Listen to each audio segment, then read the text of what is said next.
1 বছর 1.25 বছর আগে যে কথাটি বলেছিলাম যে সামনের নির্বাচন যা ভাবছেন তা না, আজকে আস্তে আস্তে আমার কথাটা প্রমাণিত হচ্ছে।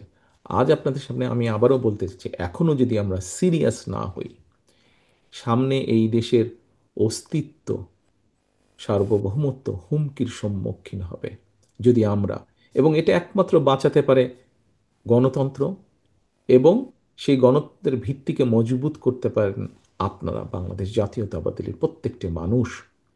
আজকে আপনারা যদি মাঠে নেমে আসেন, আপনারা যদি জনগণের দুয়ারে দৌড়ে পৌঁছে যান, এবং দুয়ারে পৌঁছে যদি বলেন, ভাই আমি তোমার জন্য এই করব, আমি তোমার মহিলাদের জন্য ফ্যামিলি কার্ডের ব্যবস্থা করব, তরুণ তরুণীদের জন্য আমরা, ছাত্রছাত্রীদের জন্য এইভাবে শিক্ষা ব্যবস্থা, এইভাবে ওয়াইফাইয়ের ব্যবস্থা, এইভাবে কর্মসংস্থানের ব্যবস্থা করব, আমরা স্বাস্থ্য ব্যবস্থা এইভাবে করব, কৃষকদের জন্য কৃষি কার্ডের মাধ্যমে আমরা এই ব্যবস্থাগুলো গ্রহণ করব। আমি বিশ্বাস করি মানুষ আমাদেরকে সুযোগ দিবে। কেন দিবে না? যখন তারা দেখবে যে হ্যাঁ, বিএনপি রাষ্ট্র পরিচালনা করার একটা পরিকল্পনা আছে,